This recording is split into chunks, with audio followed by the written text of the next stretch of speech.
welcome back to the channel. This week we are staying in a tiny home on the Oregon coast, and I am so excited for this week's video and just this experience in general. I have been wanting to stay in a tiny house for probably years now, and this is the first one that we've ever stayed in. Already it's super cute and way bigger inside than I thought it would be. We are at Tranquility Tiny Homes in Waldport, Oregon. It is a tiny home community center, and they have several tiny homes that you can rent for the night. They also have permanent residents that live here, but I will show you probably tomorrow when it stops raining a tour of the facilities and then a tour of the tiny home. We are staying in Seafoam, which I think is absolutely adorable, both the name and the tiny home itself. My husband and I are considering living tiny in the near future, and so this year we want to stay and tour as many tiny homes as we can so we can get a good idea of what works for us and what doesn't. What I really loved about this one is the sleeping loft. It has a cute caravan cottage feel to it with a queen size bed. It overlooks the main living area without being lofted. There's a few stairs, but it's not like on a ladder, which I don't think we would like to do. And it has a full-size closet, which is really awesome. You don't really find that too much in a tiny home. Walking in, I was surprised at how spacious it was. I wasn't sure if it would feel cramped at all since I had never actually been in a tiny home, but it's a very big space. I don't have a tape measure, so I'm not sure if it's an 8-foot or a 10-foot. I'm thinking it's an 8-foot, but I'll grab the tape measure tomorrow and measure for sure. But yeah, I think since it is kind of stormy tonight, Charlotte and I are going to hunker down and watch a movie and make some dinner.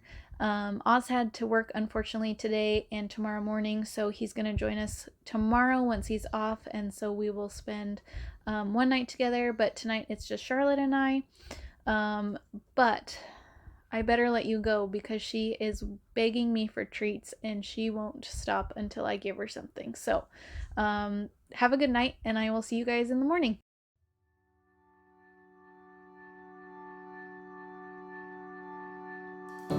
Seafoam is a spacious 8.5 by 30-foot tiny home.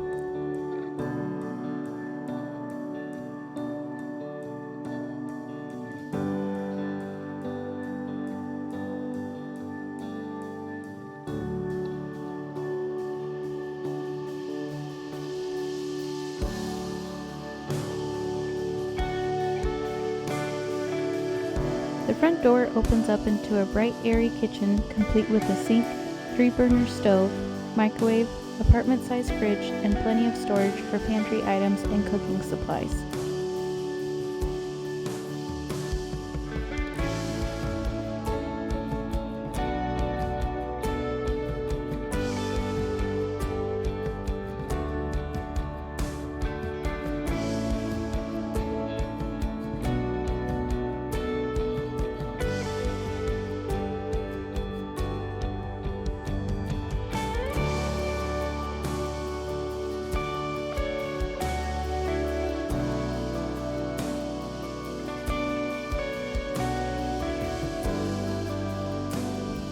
Across the kitchen is the entryway, with room for coat storage and shelving for books and miscellaneous items.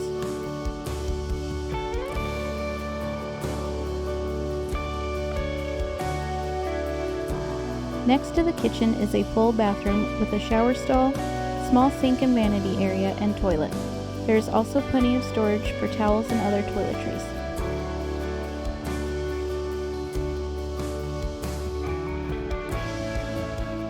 Off the kitchen is the living dining area. The space is both light from the clear-story windows, but still feels very private from prying eyes.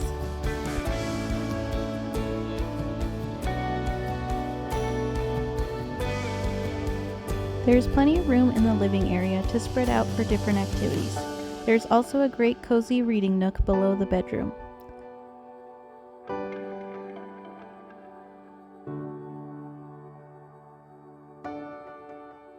Last but not least is the bedroom overlooking the rest of the tiny home. There's room for a full-size bed and closet. There's also extra storage beneath the bed for larger, bulkier items.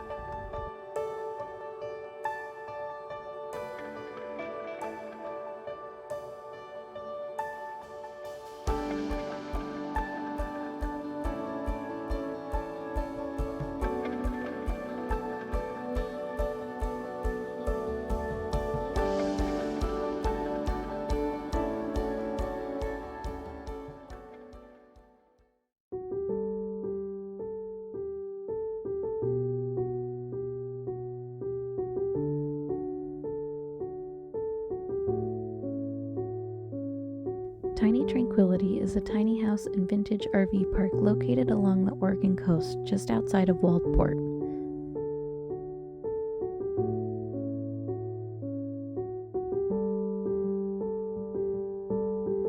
There are 12 rental units and several full-time residents.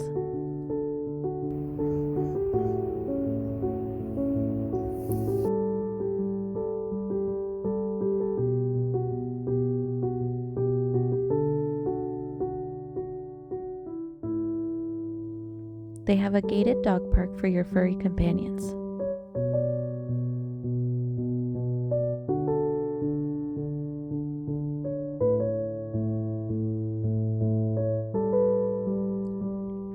The Redwood Commons has a full-size kitchen, spacious living room, and sweeping views of the Pacific.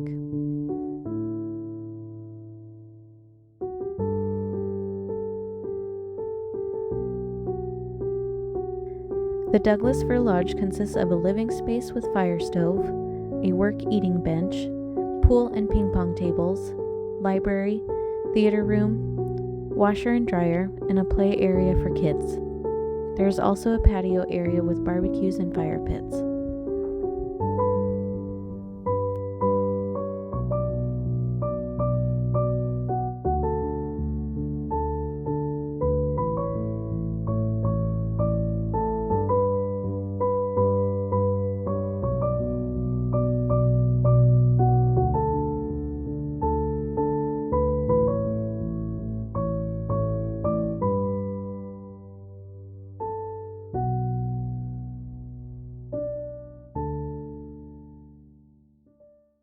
It's now Monday. It's now Monday, our last day at the tiny house. Oz came in at about 2:30 yesterday, and then we had a snack and took Charlotte on a walk. We explored the property here, and then we watched a movie. It was Downsizing with Matt Damon, which seemed appropriate since we were staying at a tiny house, and then we went to bed about 8 o'clock. Yeah. But yeah, so today we are packing up and are just about to head out for the day, but we wanted to wrap up our experience before we go and answer some Q&A questions for each other. So, question number 1. All right. What were your overall impressions of staying in a tiny house? My overall impressions of staying in a tiny house are positive. I definitely didn't come in with any preconceived ideas, at least in this case. I felt that the minute that I walked in that it was really warm and cozy. And then I just fell in love with the space. I really felt like it was ours, and it was really nice to spend that time with you. Okay. How about yourself? May I ask question number 2 for you? What were your first impressions of the house? Property? Similar. I really like the property that they have here. It's a really cute community, especially the community center. It had like everything you'd need or want. The Doug Fir Lodge? Yeah. And then I was actually really surprised at the tiny house on just how spacious it is. I thought we would need something bigger, but if we couldn't afford to do something bigger, I could definitely see us making a floor plan like this work. Oh, yeah. Yeah, the Doug Fir Lodge had a lot of different things as well. A pool table, a nice little fireplace, table tennis, a little library, some couches, and they even had a laundry room as well. I mean, so... And benches, if you needed to work from home and didn't want to do it in your tiny, you could just bring your stuff into the lodge and do it in the community center. Exactly, yeah. It was really like a home community away from home, and that was wonderful.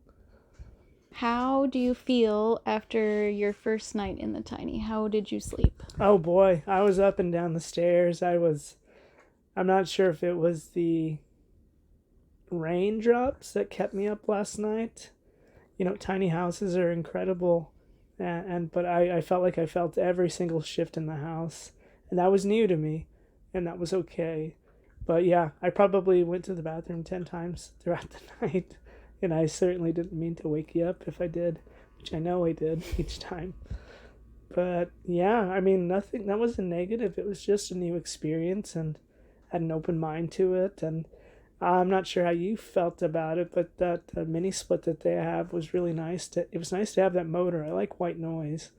What were your thoughts on your overall sleeping experience? Did you like any of the mini split noises? No, I did not like the mini split noises, and he knows I did not like the mini split noises. I don't do well with white noise, especially air conditioners or heaters, and it vibrated the tiny home the whole night. It's happening again. Yeah, like that. But yeah, so that's something to consider. I don't know if it's an older model or just not installed properly, but hopefully not all tiny homes are like that, because that might be a deal breaker for me. But otherwise, it was pleasant. The loft is really cute. It's pretty spacious. I thought it was a queen bed, but I think it's actually a full, so it was a little tight for the three of us, including Charlotte. And it would have been nice to have a little bit more headroom. You can kind of crouch, but you can't stand up all the way, so it was a little awkward to get down the stairs in the middle of the night. But otherwise, it was very cozy. I have a question for you. Okay. In your next tiny house, do you have anything that you're going to be looking for, amenities or anything that you'll keep in mind? Like, do you have anything that you learned from this trip that you want to carry to our next adventure? Overnight stays, no, but I would like to find a tiny house that has full-size closet and larger bathroom than the one here. This one was fine for like a getaway, but it would definitely get claustrophobic after a while. Same with, I really like that this tiny house, the windows are up high and kind of on the side, so you don't feel exposed to everyone, but in the long term, I think it would feel a little cramped, so I think I would want one with at least one big window, probably in the living space. Yeah, good point. And then I think you also mentioned previously that natural lighting is nice for long term, right? That great big window would be really nice to have. But for somebody that's staying here for like a weekend or maybe a 12-day stay, that privacy is really nice to have. Mm-hmm. So it's a nice little thing to note. Mm-hmm. But yeah, overall, we've really had a great time. This was our first experience in a tiny home, and it was a really good one. And I think after this, I think we want to tour some local tiny home builders and see what they have to offer. But yeah, I think we're still gonna explore the possibility of sometime in the future going tiny. So we will see you next week, and hope you had a lovely weekend, and we'll bring you another tiny home adventure in the near future. Thank you so much for being with us today.